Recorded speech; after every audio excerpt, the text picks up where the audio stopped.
মায়া ক্লাসরুমে প্রবেশ করতেই দেখতে পেল ফ্যানের সাথে একটা ঝুলন্ত লাশ। এটা দেখে মায়া চিৎকার করতে লাগলো। মায়ার চিৎকার শুনে পুরো কলেজের ছেলেমেয়েরা দৌড়ে চলে গেল মায়ার কাছে আর বলতে লাগলো, কি হয়েছে মায়া? তুই হঠাৎ এইভাবে এত জোরে চিৎকার করে উঠলি কেন? আশা, ক্লাসরুমে একটা ঝুলন্ত ছেলের লাশ। মায়ার কথা শুনে সবাই ক্লাসের ভিতরে তাকাতেই দেখতে পারে একটা না, তিনটে ফ্যানের সাথে লাশ ঝুলতেছে। এটা দেখে সবাই ভয় পেয়ে গেল।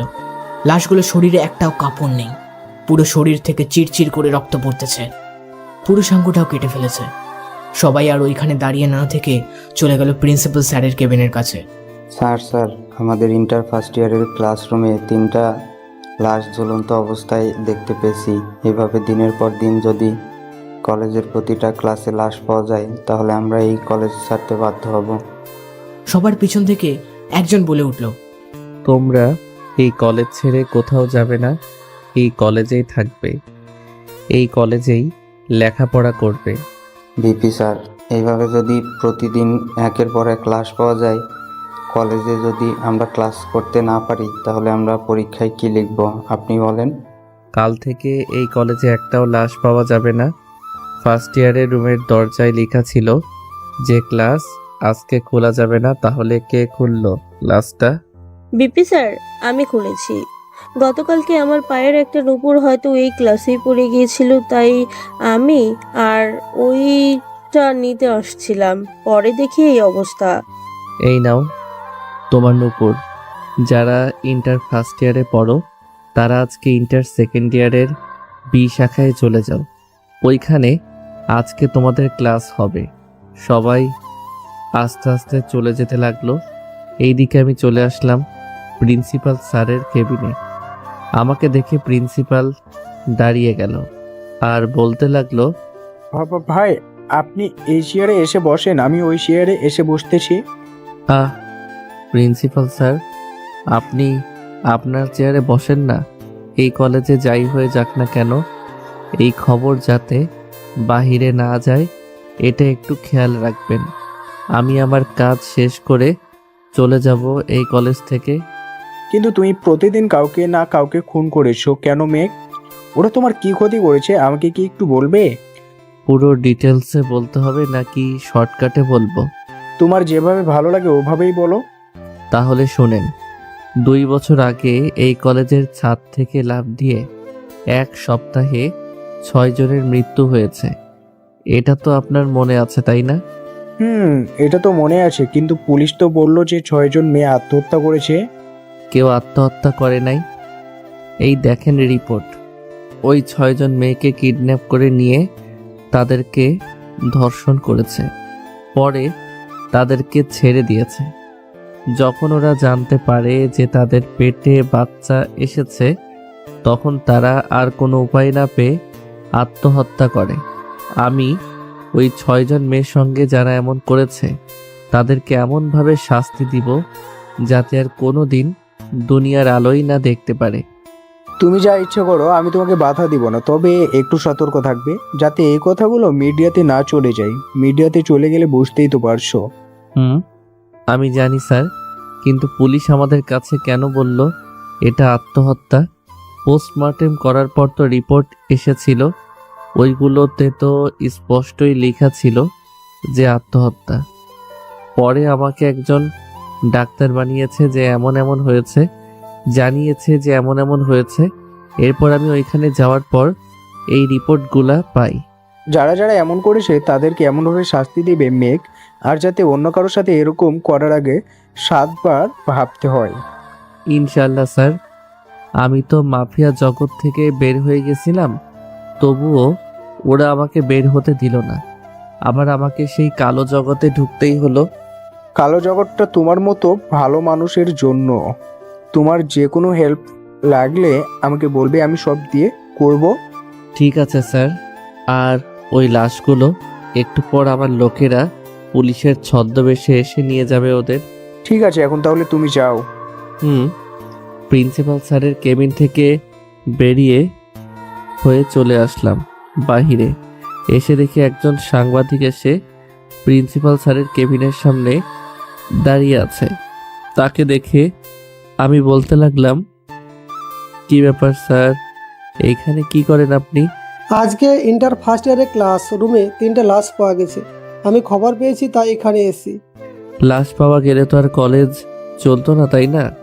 আপনি একবার চারিপাশে তাকিয়ে দেখেন, সব ক্লাসে ছাত্রছাত্রী আছে। আর আপনাকে কে বলেছে যে এই কলেজে 3টা লাশ পাওয়া গেছে? আমাকে একজন ফোন দিয়ে বলল যে এই কলেজে লাশ পাওয়া গেছে। চলেন আপনাকে দেখিয়ে আনি ইন্টার ফার্স্ট ইয়ারের ক্লাসরুমটা। এই বলে আমি সাংবাদিককে নিয়ে চলে আসলাম ক্লাসরুমে। এসে দেখাতে লাগলাম ক্লাসরুমটা। দেখেছেন সাংবাদিক সাহেব, এইখানে কোনো লাশ নেই। সরি, এই কলেজে আসার জন্য আর কখনোই ভুল ইনফরমেশন পেয়ে আসবো না। Good boy. আচ্ছা, আপনাকে কোন নাম্বার থেকে ফোন দিয়েছে ওই নাম্বারটা আমাকে একটু দেন তো দেখি। এই কলেজের কেউ ফোন দিয়েছে নাকি? 017353398 এই নাম্বার থেকে আমাকে ফোন দিয়েছি। আচ্ছা, এখন আপনি যাইতে পারেন। আর কখনোই যাতে এই কলেজের আশেপাশে না দেখি আপনাকে। স্যার, আর দেখবেন না। সাংবাদিক চলে যেতেই আমি আমার বাইকটা নিয়ে চলে আসলাম বাসায়। বসে বসে টিভি দেখতেছি, এমন সময় কলিং বেল বেজে উঠল। দরজাটা খুলতেই দেখতে পেলাম একটা বোরকা পরা মেয়ে দাঁড়িয়ে আছে। তাকে দেখে বলতে লাগলাম, এই আপনি কে, আর এইখানে এসেছেন কেন? ভাই, আমি মিরাজ। আশেপাশে কিছু লোক দেখতে পেয়েছি, ওদের দেখে সন্দেহ হয়েছে ওরা হয়তো অন্য গ্যাংয়ের লোক, তাই আমি বোরকা পরে এসেছি। ভিতরে আয়। আর ওই নাম্বারটা কার জানতে পারছিস? ভাই, ওইটা হচ্ছে নীল গ্যাংয়ের কারো নাম্বার। আকাশের এনআইডি দিয়ে সিমটা ভেরিফিকেশন করা হয়েছে। এই এনআইডি কার্ড দিয়ে আরো 55টি সিম কার্ড কেনা হয়েছে। এই সিমগুলো কোথায় কোথায় অ্যাক্টিভ আছে আজকে রাতের ভিতরে আমাকে জানাবি। আর তোকে যে যে ছবিটা দিয়েছি ওই লোকটার ব্যাপারে কি জানতে পারছিস? ভাই, ওই লোকটার ব্যাপারে কিছু জানতে পারি নাই, তবে আমাদের লোকেরা খোঁজ করতেছে। আগের মতো তো আর গ্যাংটা স্টার্ট করি নাই। আপনি যদি বলেন তাহলে আমাদের সকল লোকদের ফোন দিয়ে বলবো আবার কাজ শুরু করার জন্য। বলে দে সবাইকে আমি আবার ফিরে এসেছি। আবারও কালো জগৎ চালু হয়েছে। পাপীদের শাস্তি দিতে আমি আবারও ফিরে এসেছি। ঠিক আছে ভাই, এই নেন আপনার আগের ফোন। আগের সকল নাম্বার আছে, আপনি যদি কারোর সাথে যোগাযোগ করতে চান করতে পারেন। মীরার খোঁজ পেয়েছিস তোরা? না ভাই, ভাবির খোঁজ পাই নাই। আর আপনার সাথে ওই ঘটনার পর ভাবিকে আমরা অনেক খুঁজেছি, কিন্তু কোথাও পাই নাই। আর আপনাকে ওরা চিনতে পারবে না, আপনার মুখের তো প্লাস্টিক সার্জারি করা হয়েছে। এই নে, এটা রাখ। যদি রাস্তায় কোনো সমস্যা হয় সাথে সাথে গুলি করে মেরে ফেলবি, পরে যা হবার দেখা যাবে। আর একটা কাজ করতে হবে। কি কাজ ভাই? এই থানার ওসির সকল খবর আমার চাই। সে কার সাথে চলাফেরা করে, কোথায় কোথায় যায়, পাই টু পাই সব খবর আমার চাই। ঠিক আছে ভাই, কালকে আপনি পেয়ে যাবেন সকল খবর। এখন আমি যাই। যা। মিরাজ চলে যেতেই মেঘ তার ফোনটা অন করতেই হাজার হাজার ফোন কল, হাজার হাজার মেসেজ আসতে লাগলো। প্রায় 10 মিনিটের মতো মোবাইলটা হ্যাং করেছিল। মেঘ তার ফোনটা হাতে নিয়ে কল লিস্টটা চেক করতে লাগলো। 3 বছর আগে প্রায় 1000+ মিস কল মিরার, কিন্তু কেউ কোনো ফোন ওঠায়নি। মেঘ ওই সব না দেখে ফোন দিল প্রধানমন্ত্রীর নাম্বারে। এইদিকে প্রধানমন্ত্রী পায়ের উপর পা তুলে আঙুর ফল খাচ্ছে। এমন সময় তার পিএ বলতে লাগলো, স্যার মেঘ ফোন দিয়েছে। ধুর ছাগলের বাচ্চা, মেয়েকে আরো 3 বছর আগে মেরে ফেলেছে নীল গ্যাংয়ের লোকেরা, আর তুই বলতেছিস যে আকাশ ফোন দিয়েছে? এই দেখেন, ওনার নাম্বার থেকে কল এসেছে। প্রধানমন্ত্রী নাম্বারটা দেখে চমকে গেল।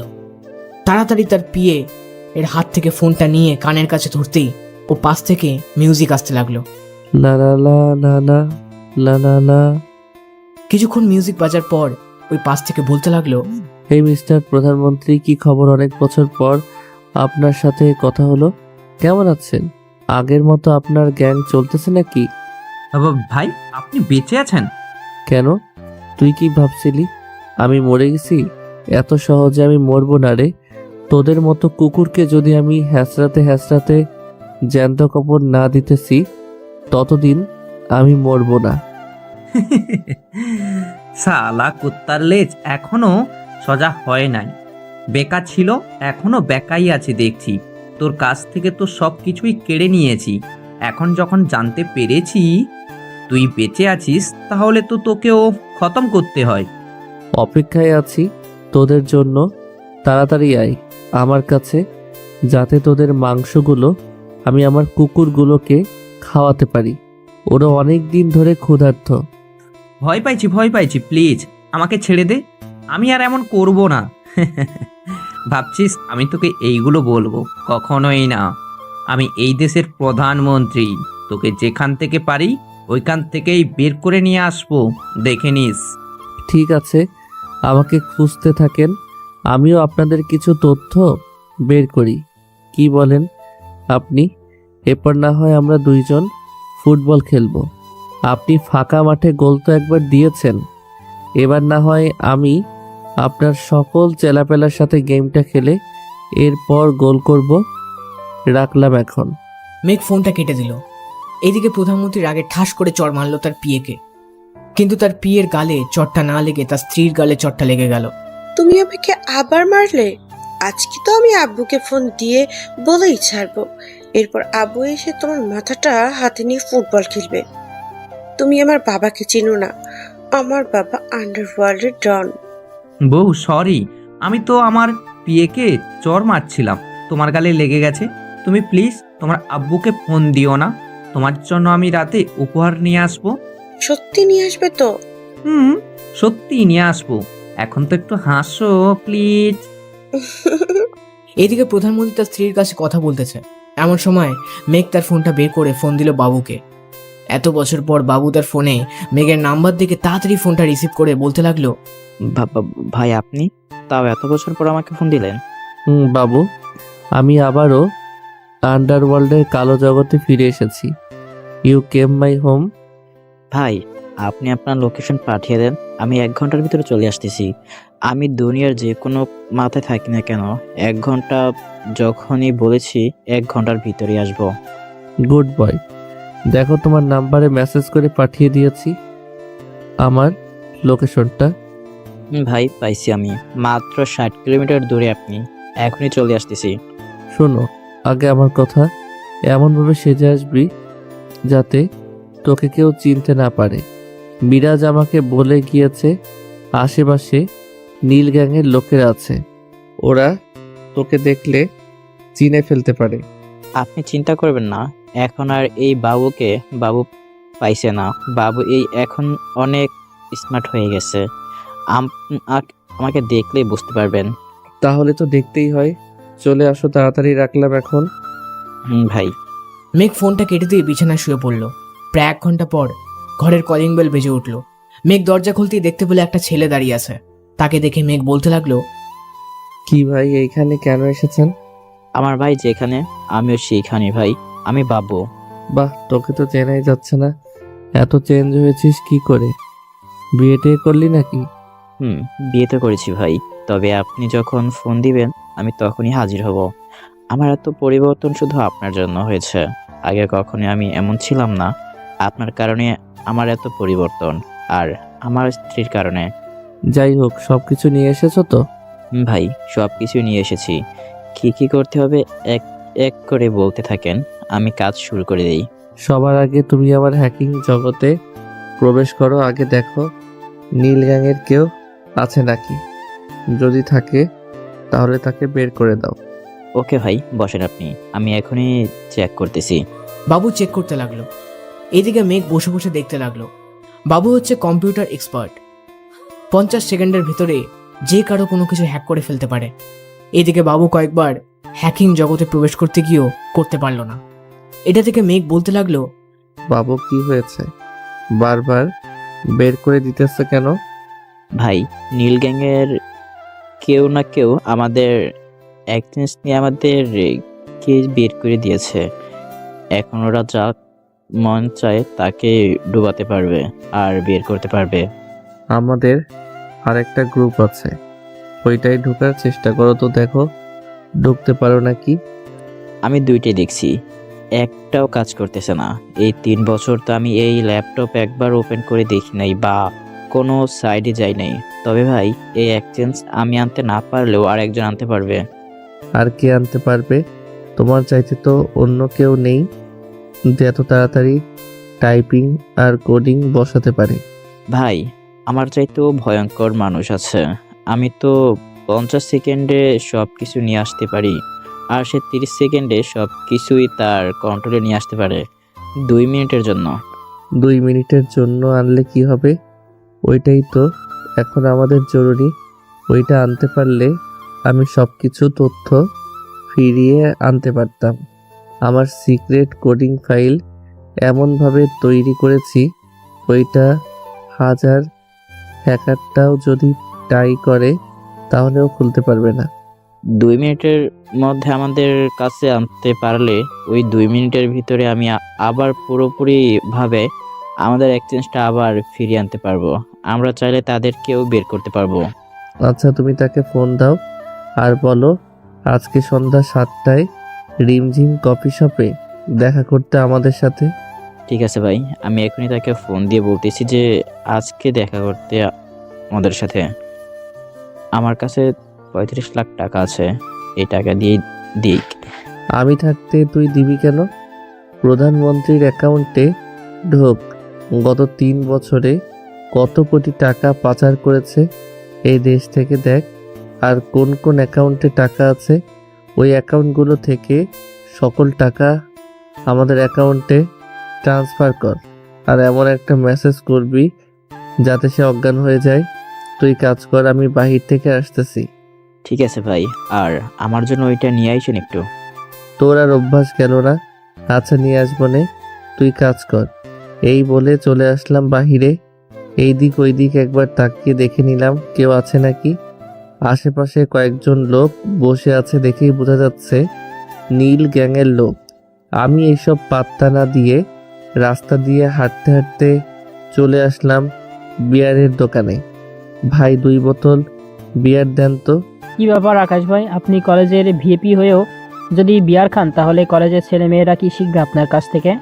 ভাই আজকে একটু খাইতে মন চাইতেছে, তাই আর কি নিতে আসলাম। গার্লফ্রেন্ড ধোকা দিয়েছে বুঝতে পারছি ভাই, এই নিন 1265 টাকা দেন। এই নাও টাকা, এখন যাই তাহলে আমি। এই বলে বিয়ার 2টা একটা পলিথিনে করে নিয়ে চলে আসলাম। অন্য দোকানে একটা রুটি খেয়ে বসে আছি। দোকানে এমন সময় নীল গ্যাংয়ের 2 জন লোক এসে বলতে লাগলো, এই ছেলে, তোর বাসায় যে একটা ছেলে ঢুকেছে সে কোথায় গেছে আর বের হলো না কেন? আরে ভাই, আপনি কার কথা বলতেছেন আর আপনারা কে? একটা গুলি করলে আমাদের খুব ভালো করেই চিনতে পারবি। শালা তাড়াতাড়ি বল, ওই ছেলেটা কোথায় গেছে? ওই ছেলেটা তো ওই যে অটো দিয়ে চলে যাচ্ছে, উপরের তলায় ফেরদৌস ভাইয়ের কাছে গিয়েছিল। লোকটা আমি জিজ্ঞেস করার পর বলল যে তার আত্মীয়। সত্যি বলতেছিস তো? আপনার মাথায় হাত দিয়ে বললাম সত্যি বলতেছি। ও কাকা, আপনি একটু বলেন না, আমি যে কলেজের ভিপি, আমি কোনো খারাপ কাজ করি না। ভাই, উনি তো মতিন রহমান, কলেজের ভিপি। উনি খারাপ কাজ করবে কি করে? উনাকে ছেড়ে দেন। ছেড়ে দিলাম, যা এখন এইখান থেকে। মেঘ একবার তাদের দিকে তাকিয়ে আসলো বাসায়। ঘরের ভিতরে ঢুকে রিয়ার বোতল 2টা বাবুর কাছে নিয়ে চলে আসলো রুমে। আলমারি থেকে স্নাইপারটা বের করে সাইলেন্সার লাগিয়ে নিল। জানালাটা হালকা একটু খুলে দেখতে লাগলো লোকগুলোকেই। যেই লোকটা মেঘকে ভয় দেখিয়েছিল তার মাথা বরাবর টার্গেট করে গুলি করে দিল। গুলিটা কপালের ভেতর দিয়ে ঢুকে পিছনের দিক দিয়ে বেরিয়ে গেল। তার সাথে যে লোকটা ছিল সে আশেপাশে খুঁজতে লাগলো কে গুলি করেছে, কিন্তু কাউকে পাচ্ছে না। এটা থেকে কয়েকজন লোক মিলে তাকে তাড়াতাড়ি করে হাসপাতালে নিয়ে গেল। এদিকে বাবু মেঘের পাশে দাঁড়িয়ে বলতে লাগলো, ভাই, আপনার নিশানা কিন্তু এখনো আগের মতোই আছে। তা তো থাকবেই, অস্ত্র জমা দিয়ে দিয়েছি, ট্রেনিং তো আর জমা দেই নাই। ঠিক বলছেন ভাই, অস্ত্র জমা দিলেও কি হবে, আমাদের ট্রেনিং তো আছে। মেয়েটা সন্ধ্যা 7টায় রিমঝিম কফি শপে থাকবে। ঠিক আছে, তোর বিয়ার রেখে এসেছি, খেয়ে নিস। আজকে আপনার সাথে খাবো, চলেন। তুই জানিস আমি এসব খাই না, তাহলে বললি কি করে যে আমার সাথে খাবি? টেবিলের ভিতর কিন্তু কয়েকটা বোতল দেখেছি, ওইগুলো কে খাইছে? ওইগুলো নীল গ্যাংয়ের লোকেরা খেয়েছে, তাদেরকে এক এক করে মেরে ফেলেছি, কিন্তু এখনো জানতে পারি নাই ওই 6 জন মেয়েকে ধর্ষণ করেছে কে। জানতে পারবো খুব সিক্রেট, চিন্তা করবেন না। খুব শীঘ্রই জানতে পারবো। যা তুই খেয়ে নে, আমি একটু ঘুমাই, 6:30টায় ডেকে দিবি আমাকে। ঠিক আছে, ঘুমান তাহলে আপনি। আমি ঘুমিয়ে গেলাম। সন্ধ্যায় বাবুর ডাকে ঘুম ভাঙলো। উঠে ফ্রেশ হয়ে বাবুকে নিয়ে চলে আসলাম রিমঝিম কফি শপে। বেশ কিছুক্ষণ পর একটা মেয়ে আসলো, আমাদের সামনের সিটে বসে পড়লো আর বলতে লাগলো, বাবু ডাকি, আমার টাকা পে করো, এরপর কাজ শুরু করব। আপনি কাজ করেন, টাকা ঢুকে যাচ্ছে আপনার অ্যাকাউন্টে। এই 2 মিনিটের ভিতর টাকা ঢুকে যাবে। জাস্ট 2 মিনিট, এর জন্য আমি অ্যাক্সেস নিয়ে আসতে পারো, বাকিটা তুমি দেখে নিও। বাকিটা আমি দেখে নিব। মেয়েটা কাজ করতে লাগলো। এদিকে মেঘ মেয়েটার আঙুলের দিকে তাকিয়ে আছে। মেয়েটার আঙুলগুলো তার কাছে খুব পরিচিত মনে হচ্ছে, তাই মেঘ বলতে লাগলো, এই যে মিস, আপনার বাঁ হাতটা একটু উপরে উঠান তো। হু আর ইউ? বাবু এসব কি বলছে? এখন কিন্তু আমি কাজ না করে চলে যাব। আমার কাজের সময় যদি কেউ আমাকে ডিস্টার্ব করে তাহলে কিন্তু আমাকে কাজে মন ঢুকে না। ভাই, আপনি একটু চুপচাপ বসেন। ঠিক আছে। মেয়েটা কাজ করতে লাগলো। 1 মিনিট পর বাবুকে বলতে লাগলো, বাবু অ্যাক্সেস তোমার ল্যাপটপে চলে গেছে, তা করো, তাড়াতাড়ি করো। আর মিস্টার, এখন বলতে পারেন কি বলবেন? বলেছি আপনার বাম হাতটা একটু উঁচু করেন। আমার বাম হাতে কি দেখছেন যে আপনি বলছেন বাম হাতটা উঁচু করার জন্য? আপনি একটু করেন না, আপনার আঙুলগুলো বেশ পরিচিত মনে হচ্ছে, তাই বলতেছি আর কি। মেয়েটা হাত উঁচু করতেই মেঘ দেখতে পেল তার হাতে সেই চিহ্ন যা মীরার হাতে ছিল। এটা দেখে বলতে লাগলাম, আচ্ছা, আপনার হাতের এই নিশানটা কোথায় থেকে এসেছে? এটা আমার বয়ফ্রেন্ড করে দিয়েছে। বাবু তোমার কাজ শেষ হয়েছে? কাজ শেষ হয়েছে, এখন আপনি যেতে পারেন। কোনো প্রয়োজন হলে আবার আমাকে ডাকবে। ইনশাল্লাহ, আবার প্রয়োজন হলে ডাকবো। মেয়েটা চলে যেতেই মেঘ তার অ্যাকাউন্টটা লগ ইন করে নিল গ্যাংয়ের সকলের অ্যাকাউন্টে। এক একটা করে সিকিউরিটি দিয়ে রাখলো। ওরা যা করে সব মেঘ দেখতে পারবে। ভাই, কাজ শেষ, এখন তাহলে আমরা ঘরে যাই, চলেন। বাবু, মেয়েটা মীরা তাই না রে? কি বলতেছেন ভাই? মীরা ভাবিকে আমরা কোথায় খুঁজে পাই নাই। আর আপনি বলতেছেন এটা মীরা ভাবি? এটা মীরা ভাবি না, এটা কোহিনূর, আয়ু খানের একমাত্র মেয়ে কোহিনূর খান। ধরে নিলাম এটা কোহিনূর। তাহলে ওর হাতে এই নিশানাটা আসলো কি করে, যেটা আমি মীরাকে দিয়েছিলাম আর আমার হাতে করেছিলাম? এইসব তো ইনলিগ্যাল। এই দেখেন, আপনার মতনই হাজার হাজার নিশানা এখান থেকেই পাওয়া যাইতেছে। এখান থেকে দেখেই তো সে বানাইছে। ও আচ্ছা, চল তাহলে যাই আমরা। আমি আর বাবু চলে আসলাম বাসায়। রাতে খাওয়া দাওয়া করে শুয়ে আছি, এমন সময় মিরাজের ফোন কলটা রিসিভ করতে ওই পাশ থেকে মিরাজ বলতে লাগলো, ভাই, এই এসআই এখন প্রধানমন্ত্রীর বাড়িতে আছে। আমি আমার ড্রোনটা পাঠিয়েছি ওর জানালার কাছে, আপনি সবকিছু শুনতে পারবেন। ওরা কি কথা বলতেছে? তুই লুকিয়ে থাক, আমি শুনতে থাকি ওরা কি কথা বলে। মেঘ শুনতে লাগলো ওরা কি কথা বলতেছে। চলুন আমরাও শুনে আসি ওরা কি বলতেছে। স্যার, আপনি এত রাত্রে আসতে বললেন যে আমাকে? তামিম, তুই তোর মুখ সার্জারি করেছিস, এটা কিন্তু কেউ জানে না, একমাত্র আমি ছাড়া। তা তো আমি জানি। এখন কি হয়েছে এটা বলেন। মেঘ আবার ফিরে এসেছে, সে আবার কালো জগতে প্রবেশ করেছে। আমার তো ভয় লাগতেছে, কখন জানি আমার কাছে চলে আসে। কি বলতেছেন এইসব? মেঘকে আমরা সবাই এতগুলো গুলি করার পরও সে বেঁচে থাকে কি করে? আপনাকে হয়তো কেউ ভয় দেখিয়েছে। ভয় দেখায় নাই। এই শোন, সেই মিউজিক, সেই কণ্ঠ, এখন আমি কি করব কিছুই বুঝে উঠতে পারছি না। আপনি চিন্তা করবেন না, আমি দেখছি কি করা যায়। মেঘ আমাদের কিচ্ছুই করতে পারবে না। আমি নীল গ্যাংয়ের লিডারকে ফোন দিতেছি আর বলতেছি এক্ষুনি আসার জন্য। এখন এইখানে আসার কোনো দরকার নেই, কালকে আমরা ওর বাসায় চলে যাব, ওইখানেই কথা বলবো। তুই বলে দে তাকে। ঠিক আছে, বলে দিয়েছি। আর ওর নাম্বারটা দেন, আমি দেখি কোনোভাবে ট্র্যাক করতে পারি কিনা। কোনোভাবে ট্যাগ করা যাবে না, কারণ ওইটা সে নিজের হাতে বানিয়েছে। আমিও অনেক চেষ্টা করেছি, আমি নিজেই পারি নাই। আর তুই তো পুলিশ, তুই আরও পারবি না। আচ্ছা, আমি তাকে বলে রাখি যে আমরা তার বাড়িতে সকাল 10টায় যাব। আমি সকালে চলে আসব, পরে আপনাকে নিয়ে চলে যাব। ঠিক আছে, সকাল সকাল চলে আসিস। এখন যা তুই, আর সবাইকে খবর দিয়ে দে যাতে সবাই এইখানে থাকে, সবার সাথেই যেন কথা বলতে পারি। ঠিক আছে, আমি সবাইকে বলে দিয়েছি ওইখানে থাকার জন্য, আপনি কোনো চিন্তা করবেন না। এই বলে এসআই প্রধানমন্ত্রীর বাড়ি থেকে বের হয়ে চলে গেল। এদিকে মিরাজও এখান থেকে চলে আসলো। মেঘ বিছানা থেকে উঠে টেবিলে বসে পড়ল। একটা টেপ রেকর্ডারে তার একটা ভয়েস সেট করে কয়েকটা ছোট বমের ভাবে ফিট করে দিল। ওদের সাথে গেলেই ফুটে যাবে আর টেপ রেকর্ডার বাজতে থাকবে। মেঘ তার কাজ শেষ করে ঘুমিয়ে গেল।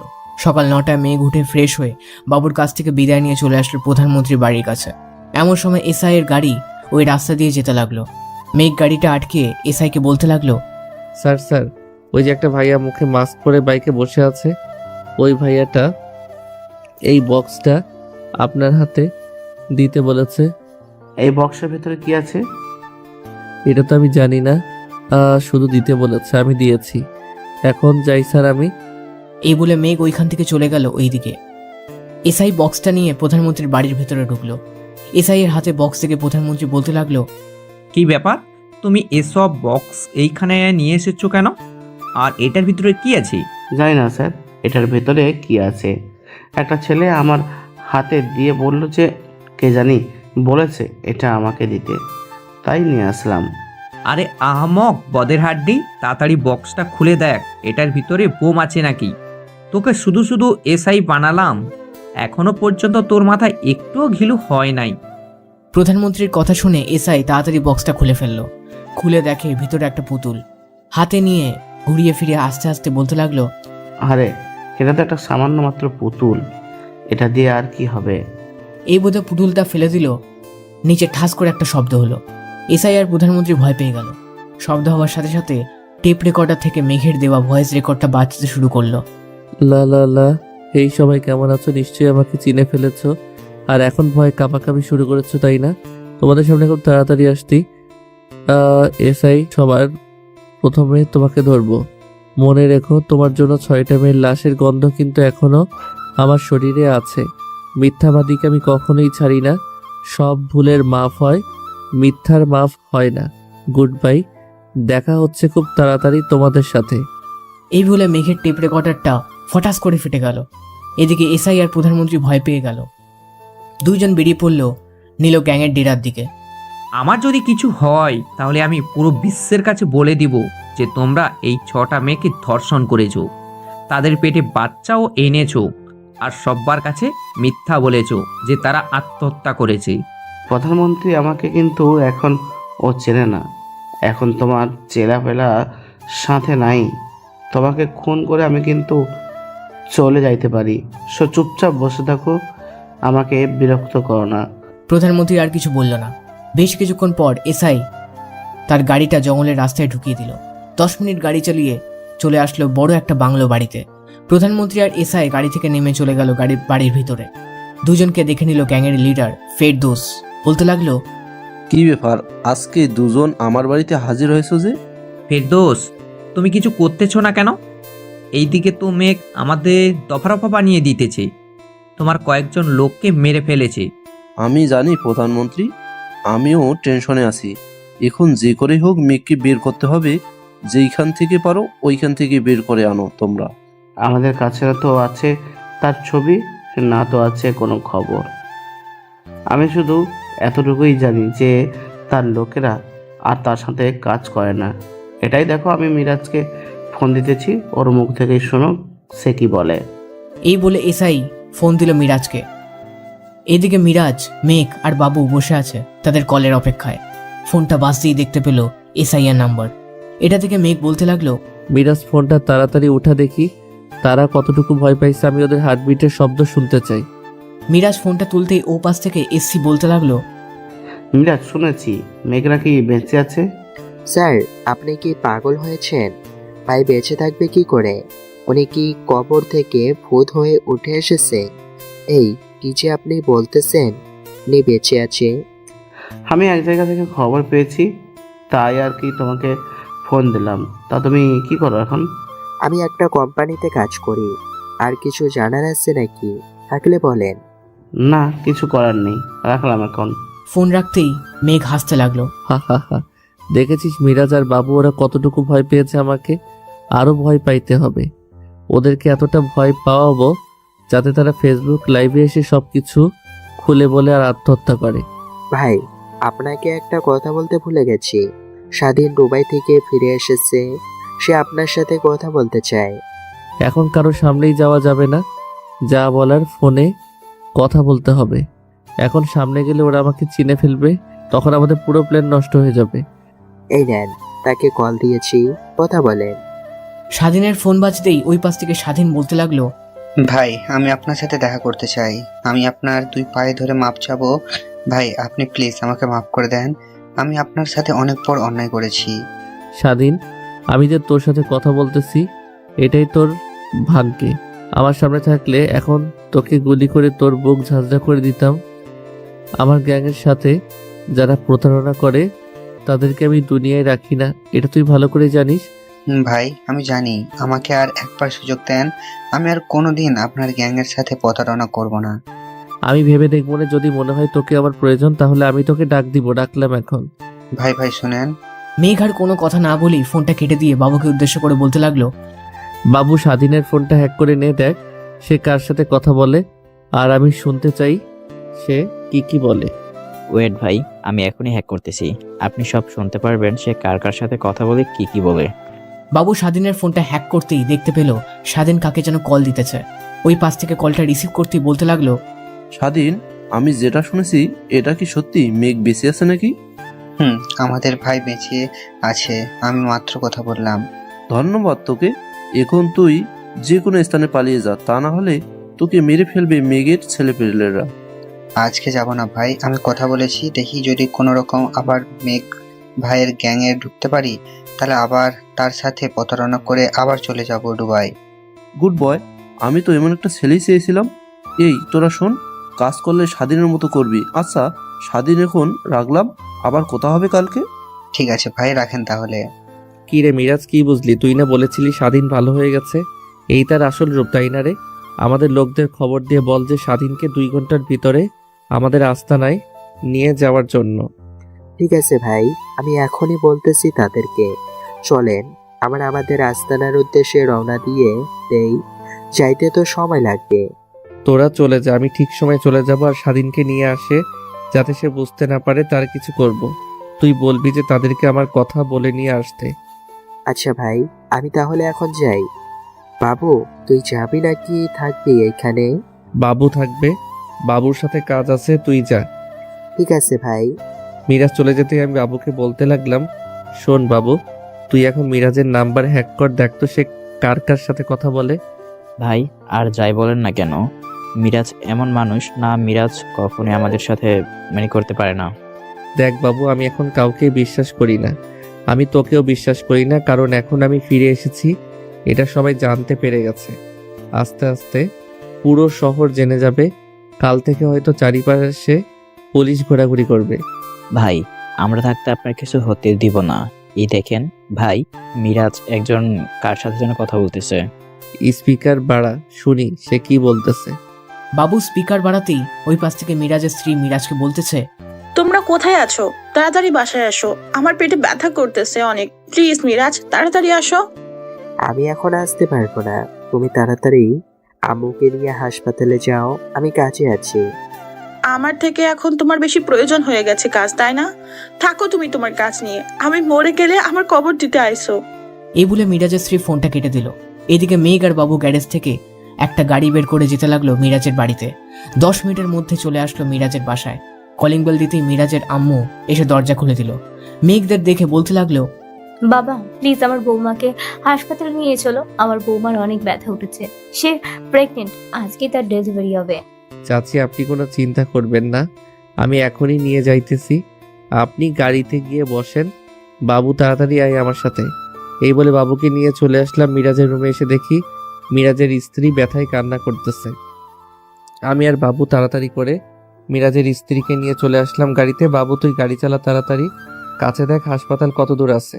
ভাই, 1 কিলোমিটার দূরে একটা বেসরকারি হাসপাতাল আছে, ওইটাতে যাইতেছি।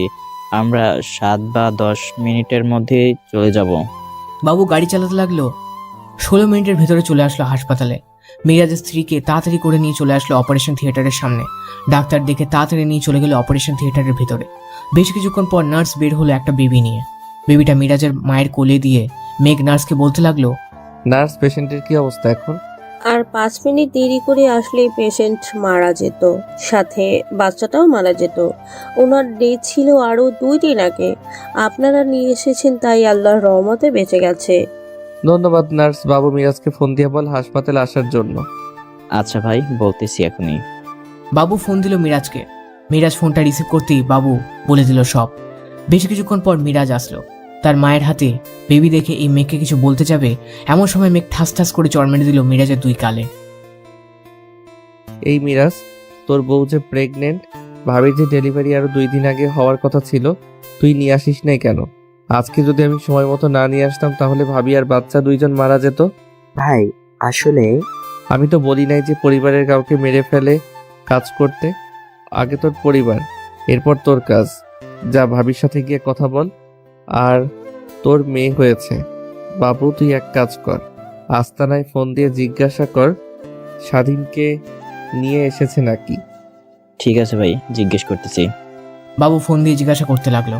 এদিকে মিরাজ কেবিনে প্রবেশ করতেই দেখে তার স্ত্রীর চোখ দিয়ে টপ টপ করে পানি পড়তেছে। মিরাজকে দেখে তার স্ত্রী অন্য পাশে ঘুরে গেল। এদিকে মিরাজ তার স্ত্রীর পাশে এসে বলতে লাগলো, রাবিয়া আমাকে মাফ করে দাও, আমার ভুল হয়ে গেছে। কেন এসেছো আমার কাছে? চলে যাও এক্ষুনি। আমি তোমার কিছুই লাগি না। আমার কাছে কেন আসো বারবার? আমাকে মাফ করে দাও রাবিয়া। ভাই আবার ফিরে এসেছে, তাই আর কি একটু কাজে ব্যস্ত ছিলাম। তাই বলে কি আমাকে একবার হাসপাতালে নিয়ে যাইতে পারলে না? তোমার ভাই তো আমাকে নিয়ে এসেছে। উনি যদি না নিয়ে আসতো তাহলে আমি মারা যেতাম এতক্ষণ। চুপ, এসব কথা মুখ দিয়ে বের করবে না কখনোই। তোমার কিছুই হতে দেব না আমি। দাঁড়াও, ভাইকে ডাক দিতেছি। এই বলে মিরাজ চলে গেল বাইরে। মেঘ আর বাবুকে নিয়ে ভিতরে ঢুকে গেল। রাবিয়া 2জনকে আগে থেকেই চেনে। ভাবি মিরাজকে মাফ করে দিয়েন। আমরা যদি আজকে ওর ফোন না হ্যাক করতাম তাহলে জানতে পারতাম না সে যে আপনাকে এইভাবে বাড়িতে ফেলে রেখে আমাকে বাঁচানোর জন্য এমন করেছে। মিরাজ তো আমাদের খবর বাদ দিয়ে আপনার কথাই দিনরাত ভাবে শুধু। 3 বছর আপনি ছিলেন না। এই 3 বছর সে যে কিভাবে ছিল একমাত্র আমি দেখেছি। মিরাজ, এখন তো আমাকে হাসপাতালে নিয়ে এসেছো, এখন না হয় চলে যাও। আম্মু তো আছেই। আর আমাদের বাসায় ফোন দিয়ে একটু বলে দাও যাতে ওরাও চলে আসে। মিরাজ, তুই না হয় থাক, আমি আর বাবু চলে যাই ডেরাতে। প্রয়োজন হলে তোকে ফোন দিব, তখন না হয় চলে আসিস। মিরাজকে নিয়েই যান, না হলে সে ছটপট করবে, তখন দেখবেন একাই চলে গেছে। আচ্ছা, তাহলে আপনাদের জন্য কিছু খাবার আর ফল দিয়ে যাই। মিরাজ, তুই না হয় তোর শ্বশুর শাশুড়িকে নিয়ে আয়, ততক্ষণ আমরা এখানেই থাকি। তুই আসলে এরপর না হয় যাব। ঠিক আছে ভাই, আপনি থাকেন এইখানে, আমি 1 ঘন্টার মধ্যে চলে আসবো। মিরাজ গাড়িটা নিয়ে চলে গেল তার শ্বশুর বাড়িতে। এইদিকে মেঘ আর বাবু কিছু ফল নিয়ে চলে গেল উপরে। ফলগুলো দিয়ে বারান্দায় এসে দাঁড়িয়ে আছে। এমন সময় দেখতে পেল যে নীল গ্যাংয়ের কয়েকজন লোক হাসপাতালের ভিতরে প্রবেশ করতেছে। তাদের দেখে মেঘ বলতে লাগলো, বাবু, নীল গ্যাংয়ের লোকেরা এসেছে। ডাক্তার হোক বা নার্স বা অন্য কেউ, কাউকে কেবিনের ভিতরে ঢুকতে দিবি না। আমি নিচে যাইতেছি। আজ থেকে আমাদের মিশন শুরু হতে চলেছে। ঠিক আছে ভাই, আপনি যান, আমি এই দিকটাই দেখতেছি। আমি চলে আসলাম নিচে, গেটের সামনে দাঁড়িয়ে আছি। ওরা যেই ভিতরে ঢুকতে যাবে এমন সময় কোমর থেকে 2টা পিস্তল বের করে ওদেরকে গুলি করতে লাগলাম। কিছুক্ষণের মধ্যে হাসপাতালের সামনে লাশ পড়ে গেল 20 জনের, চারিপাশে রক্তের বন্যা। এমন সময় মিরাজ গাড়ি নিয়ে প্রবেশ করলো হাসপাতালের ভিতরে। সামনে লাশ আর লাশ দেখে ভয় পেয়ে গেল আর ভাবতে লাগলো, ভাই এর কিছু হয় নাই তো? এই বলে গাড়িটা থামিয়ে তাড়াতাড়ি করে গাড়ি থেকে নেমে গেল। ভিতরে ঢুকতে যাবে এমন সময় দেখতে পেল মেঘ দাঁড়িয়ে আছে বাইরে। মেঘকে দেখে দৌড়ে চলে গেল মেঘের কাছে আর বলতে লাগলো, ভাই আপনার কিছু হয় নাই তো? তুই থাকতে আমার কি হবে রে মিরাজ? তোর মতো যদি একটা ভাই থাকে আমার, কেউ কিছুই করতে পারবে না। এক কাজ কর, ভাবিকে এখানে রাখা যাবে না। নীল গ্যাংয়ের লোকেরা আমাদের খবর পেয়ে গেছে। আমি ডাক্তারের সাথে কথা বলতেছি, তুই সব কিছুর ব্যবস্থা কর। সবাইকে নিয়ে চলে যাইতে হবে আমাদের আস্তানায়। ওইখানেই সবাই সুরক্ষিত থাকবে। আমি চাই না আমাদের জন্য কারো ক্ষতি হোক। কোথাও নিয়ে যাইতে হবে না ভাই, আমার বাসার গুপ্ত ঘর আছে, ওইখানে রাখতে পারবো তাদের। আচ্ছা তাহলে ওইখানেই নিয়ে চল, আমি ডাক্তারের সাথে কথা বলতেছি, তুই কেবিনে যা। আচ্ছা ভাই, যাইতেছি। আমি চলে আসলাম ডাক্তারের কেবিনে। ডাক্তার 1.5 ঘন্টা আগে যার অপারেশন করেছেন, আমরা তাকে আজকেই বাড়ি নিয়ে যাইতে চাই। আজকে কোনোভাবেই বাড়িতে যাওয়া যাবে না। ওনার পেটে সেলাই করা হয়েছে, বেশি নড়াচড়া করলে সেলাই ছুটে গিয়ে উনি মারাও যাইতে পারে। কিছুই হবে না, বিশ্বাস রাখতে পারেন আমার উপর। আপনাদের যদি বেশি সমস্যা হয় তাহলে আমাদের সিক্রেট কেবিন আছে, ওইখানে শুধু ডাক্তার আর 2 জন ডাক্তার ছাড়া কেউ যাইতে পারে না। আপনি চাইলে ওনাকে ওইখানে রাখতে পারেন, তবে একটু বেশি টাকা দিতে হবে। আগে আমাকে রুমটা দেখান, এরপর আমি সিদ্ধান্ত নিব যে ওই রুমে রাখবো নাকি রাখবো না। আমার সাথে আসেন, আমি এখনই নিয়ে যাইতেছি আপনাকে ওই কেবিনে। চলেন। এই বলে ডাক্তারের সাথে চলে আসলাম ও কেবিনের কাছে। ডাক্তার তার পকেট থেকে একটা কার্ড বের করে দরজায় লাগাতেই দরজাটা খুলে গেল। ভিতরে 3টা 6টা কেবিন আছে, পুরো ঘরের মতোই। পছন্দ হয়েছে তো রুমগুলো? এখানে অনেক কড়া সিকিউরিটি আছে। এই রুমে গেলে যারা বড়লোক তাদের জন্য বানানো হয়েছে। আপনাকে আমি বেশ ভালো করে চিনি, তাই এই রুমে নিয়ে আসলাম। পছন্দ হয়েছে, আর খেয়াল রাখবেন যদি ওদের কিছু হয় তাহলে আপনার কি অবস্থা করব আপনি নিজেও চিন্তা করতে পারবেন না। আমি সব সময় ওনার কেবিনে থাকবো, এক্সেস কার্ড ও ওনার কেবিনেই দিয়ে আসবো। আমার যদি বাইরে বের হতে মন চায় তাহলে ডায়াল করে কোড সংখ্যা দিয়ে বাইরে বেরিয়ে পড়বো। ঠিক আছে, পেশেন্টকে এখানে আনার ব্যবস্থা করেন। আচ্ছা, আপনি কেবিনে গিয়ে ওনাকে নিয়ে আসেন, আমি একটা রোগী দেখে আসতেছি। তাড়াতাড়ি আসবেন কিন্তু। এই বলে চলে আসলাম কেবিনে। ভাবিকে নিয়ে লিফট দিয়ে চলে আসলাম 9 তলায়। সিক্রেট রুমে ঢুকিয়ে দিয়ে সবকিছু বুঝিয়েই দিলাম। ডাক্তারের কাছ থেকে বিদায় নিয়ে চলে আসলাম নিচে। ভাই, স্বাধীনকে তো ধরে এনেছে, এখন কি আমরা ওইখানে যাব নাকি যাব না? আমাদের তো যাইতেই হবে। সে যখন আমাদের সাথে গেম খেলেছে, আমরাও তার সাথে গেম খেলি। কি বলিস তুই? হ্যাঁ ভাই, সে আমাদের সাথে 2-2বার বিশ্বাসঘাতকতা করেছে, তাকে কি আর ছেড়ে দেওয়া যায়? আমরা 3 জন চলে আসলাম আমাদের আস্তানায়। কেবিনে প্রবেশ করতেই স্বাধীন এসে আমার পা ধরে মাপ চাইতে লাগলো আর বলল, ভাই আমাকে মাফ করে দেন, আমি অনেক বড় ভুল করেছি। যা, মাফ করে দিলাম। খুশি তো তুই? ভাই আমি অনেক খুশি। ফেরদৌস কে রে? ফেরদৌস তো হচ্ছে নীল গ্যাংয়ের লিডার। না মানে ভাই, তুই কার সাথে পাঙ্গা নিতে এসেছিস একবার ভেবেও দেখলি না? আমি ভাবছিলাম তুই ভালো হয়ে গেছিস, কিন্তু না, ভালো হলি কই, আবার সেই চামচার দলের সাথে মিলে আমার ক্ষতি করার চেষ্টা করতে এসেছিস, তাই না রে? ভাই আমাকে মাফ করে দেন প্লিজ ভাই। আসলে ভাই, ফেরদৌস আমাকে অনেক টাকা দিয়েছে, তাই আমি আপনার সাথে এমনটা করতে রাজি হয়েছি। প্লিজ ভাই আমাকে মাফ করে দেন। মিথ্যাবাদীর কোনো মাপ নেই। এই তোরা দাঁড়িয়ে কি দেখতেছিস? ওর ধর থেকে মুন্ডুটা আলাদা করে ফেল, ওর বডিটা আমাদের কুকুরকে দিয়ে দে আর মুন্ডুটা প্যাকিং কর, আমি নিজ হাতে ফেরদৌসের হাতে তুলে দিব। ভাই আপনি একা চাইয়েন না, আমিও আপনার সাথে যাব। যদি আপনার কোনো কিছু হয়ে যায় তখন আমরা নিজেকে কি বলে সান্ত্বনা দিব? আমার জন্য চিন্তা করতে হবে না। আল্লাহ যখন একবার বাঁচিয়ে এনেছে, আল্লাহ আবার আমাকে বাঁচিয়ে আনবে যদি বিপদ হয়। আমি যাই এখন। বাবু তুই আমার বাড়িতে চলে যা, আর মিরাজ তুই খোঁজ লাগা প্রধানমন্ত্রী আর কোন কোন অপরাধে জড়িত আছে। ঠিক আছে ভাই, আমি এক্ষুনি খোঁজ নিতেছি। মেঘ স্বাধীনের মাথাটা নিয়ে চলে আসলো একটা নাইট ক্লাবে। এদিকে ফেরদৌস মেয়েদের নিয়ে ডান্স করতেছে আর মদ খাচ্ছে। মেঘ ফেরদৌসের গাড়ির কাছে এসে দরজাটা ধরে টান দিতে দেখতে পেল যে দরজার লক খোলা, তাই বক্সটার ড্রাইভিং সিটে একটা কাপড় দিয়ে ঢেকে চলে আসলো নাইট ক্লাসে। এদিকে মেঘ বসে বসে অরেঞ্জ জুস খাচ্ছে আর ফেরদৌসের নাচানাচি দেখতেছে আর মিটমিট করে হাসতেছে।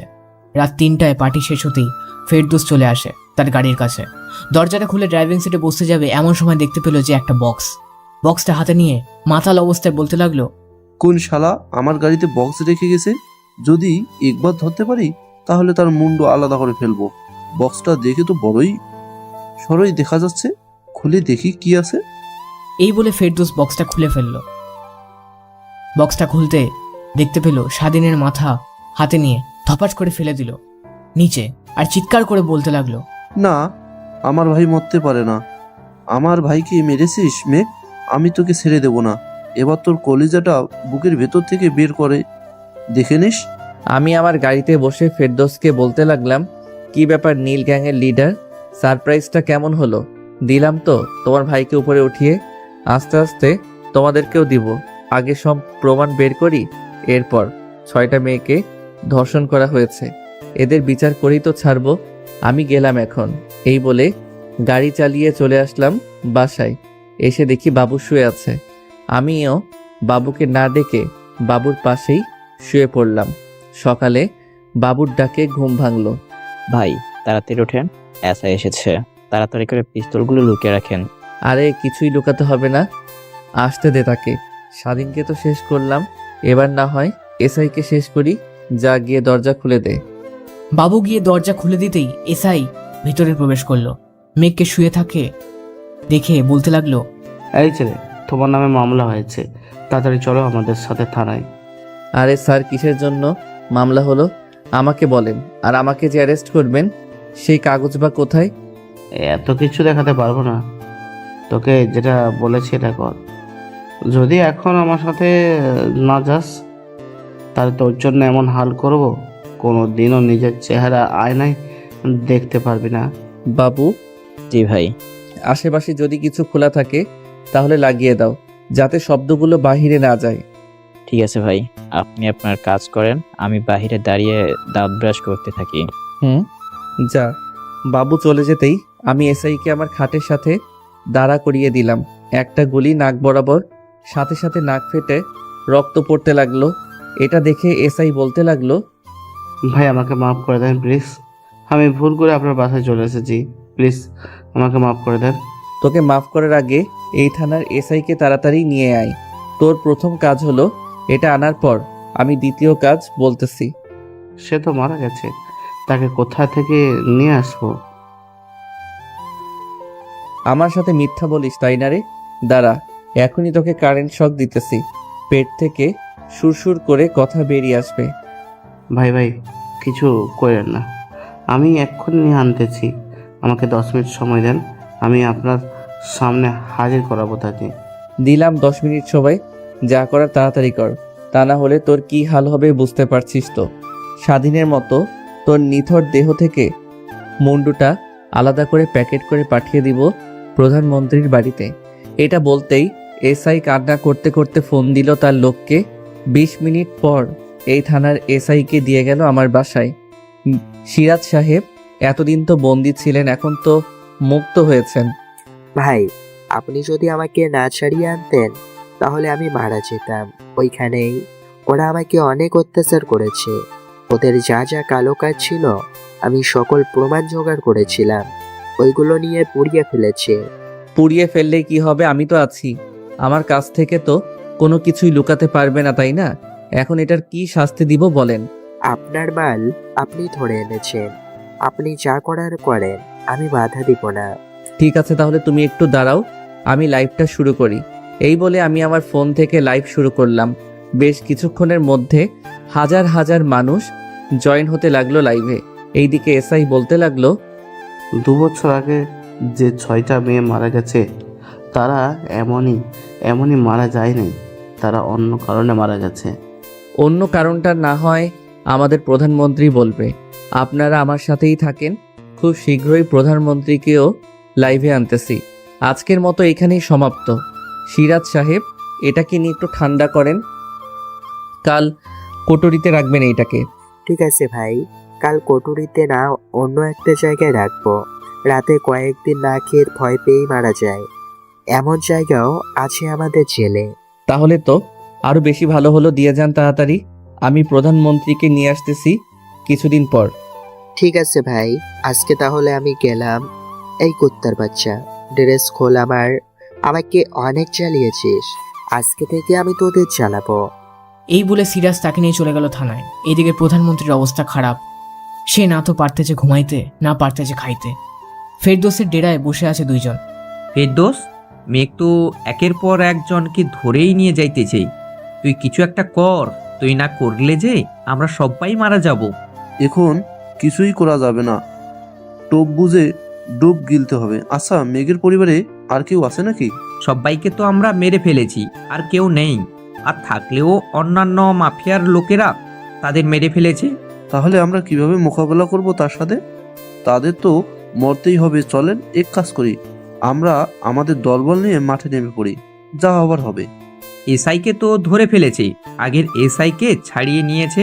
এখন যদি আমরা বের হই, জনগণ বুঝি আমাদের আস্ত রাখবে, তাই না? চুপচাপ বসে থাকো, সুযোগ বুঝে এই বাংলাদেশ থেকে পালিয়ে যাব।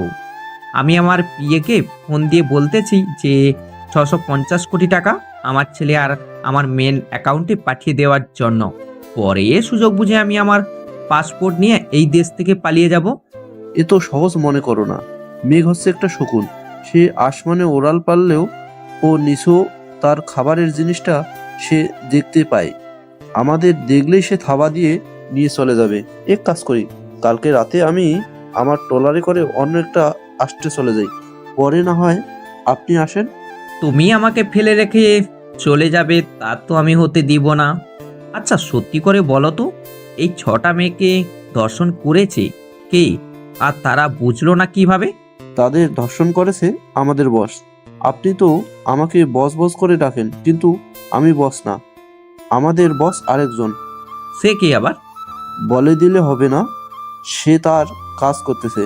যখন দেখবে আমাদের বিপদ, তখন সে তার কাজ শুরু করে দিবে। তো আমরা দেশের বাইরে পালিয়ে গিয়ে কি করব? আমাদের বস না হয় আমাদের এসে বাঁচাবে। আগে দেখো সে নিজে বাঁচতে পারে কিনা শকুনের হাত থেকে, এরপর না হয় আমাদের বাঁচানোর কথা বলল তাকে। আমরা তার হয়ে এত বছর কাজ করেছি, সে আমাদের বাঁচাবে না তো কি করবে? আমরা তার কর্মচারী হয়ে তো পড়লাম বিপদে। বেশি কথা বলো না তো, এমনিতেই তোমার কথা শুনে মাথা ব্যথা করতেছে। আমার যাওয়া কেবিনে গিয়ে শুয়ে থাকো। প্রধানমন্ত্রী আর কিছু না বলে চলে গেল কেবিনে। এদিকে মেঘ প্রধানমন্ত্রীকে নিয়ে আসার জন্য প্ল্যান করতেছে। এমন সময় মিরাজের ফোনটা বেজে উঠলো। তাকিয়ে দেখে তার গুপ্তচর ফোন দিয়েছে। কলটা রিসিভ করতে তার গুপ্তচর বলতে লাগলো, ভাই নীল গ্যাংয়ের লিডার ফেরদাউস না, নীল গ্যাংয়ের লিডার অন্য একজন। ভাই যে কলেজের ভিপি সেই কলেজের প্রিন্সিপাল হচ্ছে নীল গ্যাংয়ের লিডার। সত্যি বলতেছো তো তুমি? ভাই আজ পর্যন্ত আমার কথা কোনোদিন মিথ্যা হয়েছে নাকি বলেন তো? যা বলেছি একদম সত্যি বলেছি, আপনাকে কিছু প্রমাণ পাঠিয়েছি, দেখে নেন। ঠিক আছে, রাখো এখন। মিরাজের গুপ্তচর ফোনটা রেখে দিতেই মিরাজ বলতে লাগলো, ভাই নীল গ্যাংয়ের লিডার হচ্ছে আপনি। যে কলেজের ভিপি সেই কলেজের প্রিন্সিপাল হচ্ছে নীল গ্যাংয়ের লিডার। তাহলে ফেরদৌসকে? এটা আমি জানি না ভাই, তাদের ধরলেই জানতে পারবো। শুনেছি প্রধানমন্ত্রী নাকি তার ছেলে ও মেয়ের কাছে 650 কোটি টাকা পাচার করে দিবে। আজকে রাতে আমরা কি ওইগুলো নিয়ে আসবো? অবশ্যই নিয়ে আসতে হবে। এখন প্রধানমন্ত্রীর বাড়িতে নেই, আমাদের লোকদের বলো প্রধানমন্ত্রীর বাড়িতে গিয়ে আনাচে কানাচে খোঁজ করে দেখতে কোথায় কোথায় টাকা লুকিয়ে রাখছে। আচ্ছা ভাই, আমি এখনই ফোন দিয়ে বলতেছি। আর ফেরদৌস এখন প্রধানমন্ত্রী দুজনকেই নিয়ে আসি ধরে, কি বলেন? এখন না, চলো আমার সাথে একটু প্রিন্সিপালের সাথে কথা বলে আসি, এরপর না হয় তাদেরকে ধরবো।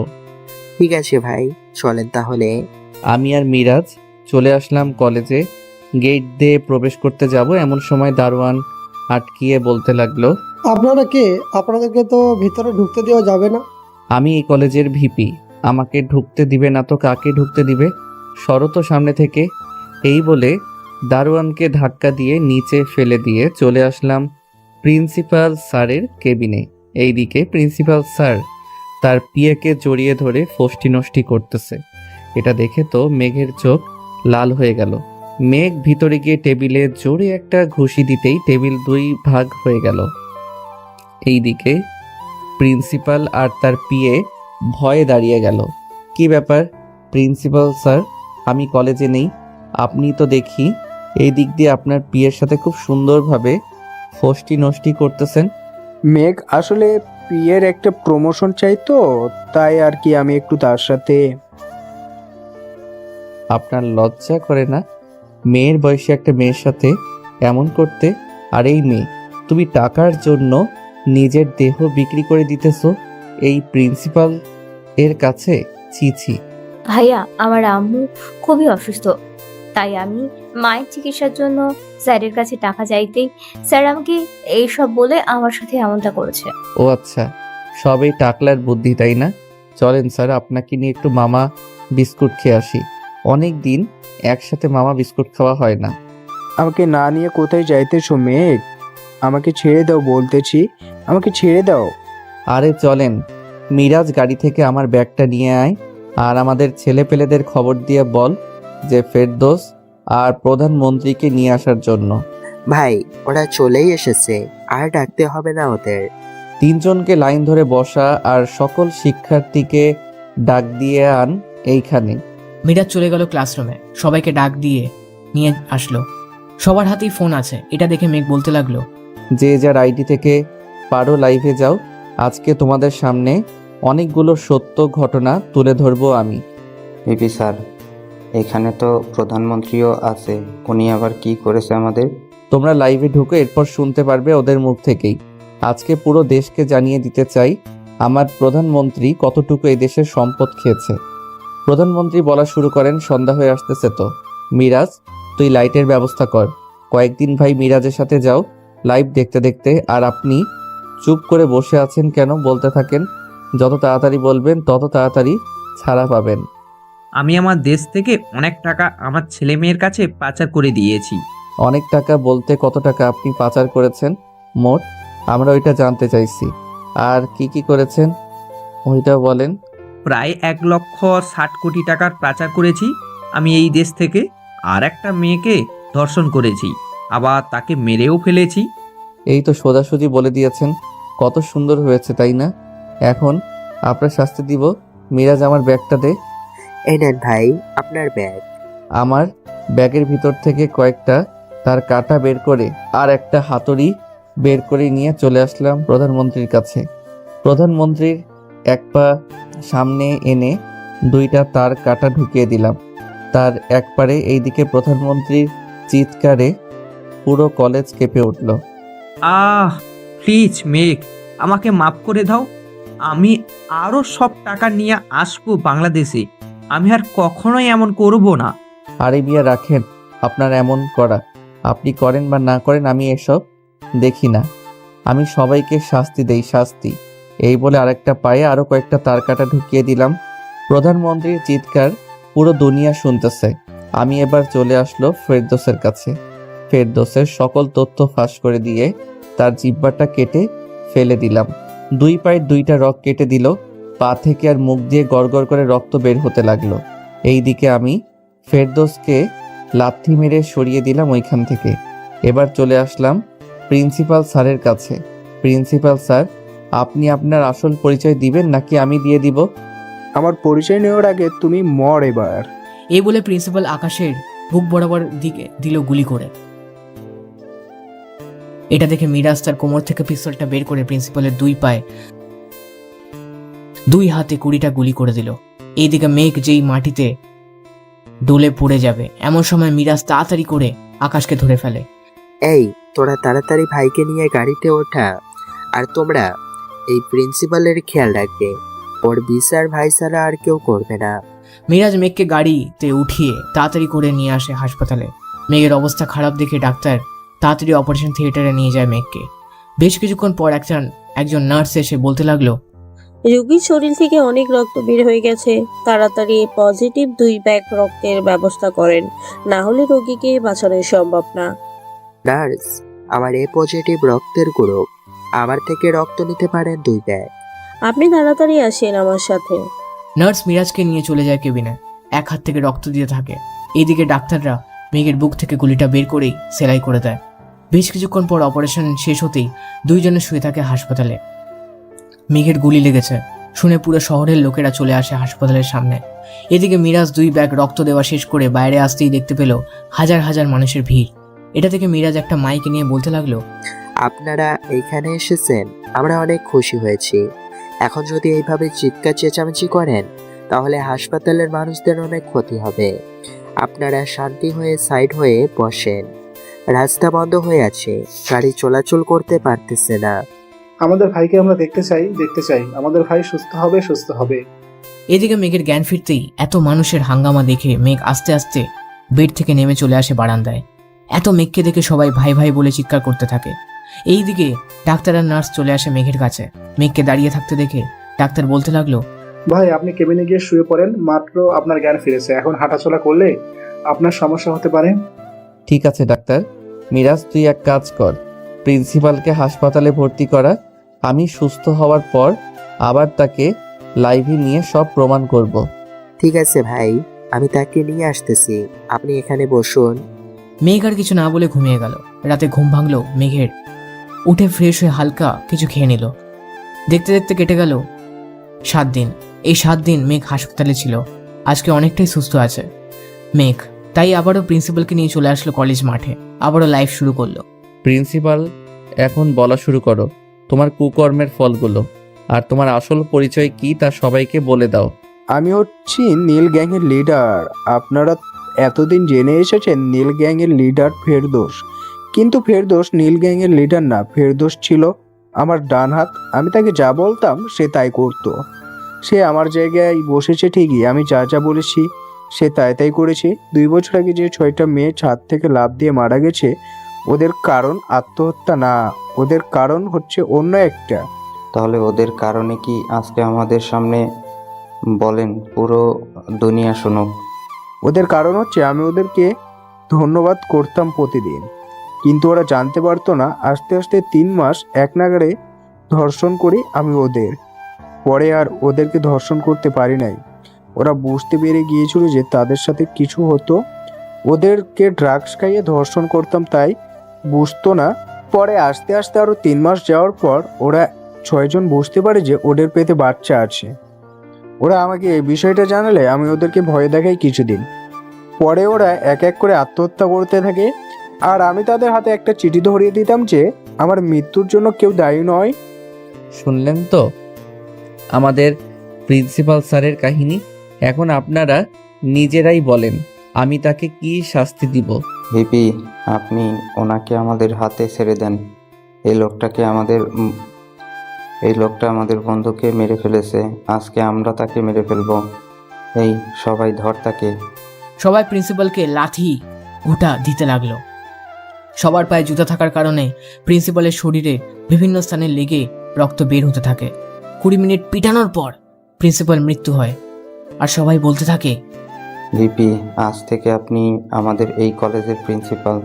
আমি এই কলেজের ভিপি ছিলাম, ভিপি থাকব। কয়েকদিন পর আলতাফ স্যার আমাদের কলেজের প্রিন্সিপাল হবেন। আজকে ছুটি, সবাই চলে যাও। এটা বলতেই সবাই চলে যেতে লাগলো। এইদিকে আমার পুরো টিম প্রিন্সিপালকে নিয়ে চলে আসলাম ডেরায়। আমাদের পাগলা কুকুরগুলোর কাছে প্রিন্সিপালের লাশটা দিতেই কুকুরগুলো ছিঁড়ে ছিঁড়ে খেতে লাগলো। দেখতে দেখতে কেটে গেল 2 মাস। এই 2 মাসে অনেক কিছু পরিবর্তন হয়েছে। এখন আর তেমন অন্যায় করে না। আমি আমার রুমে শুয়ে আছি। এমন সময় মিরাজ এসে বলতে লাগলো, ভাই, আপনার সাথে কে যেন দেখা করতে এসেছে, একটু বাইরে আসেন। এই সময় আমার সাথে আবার কে দেখা করতে আসলো, চলো তো গিয়ে দেখি। এই বলে বাহিরে চলে আসলাম।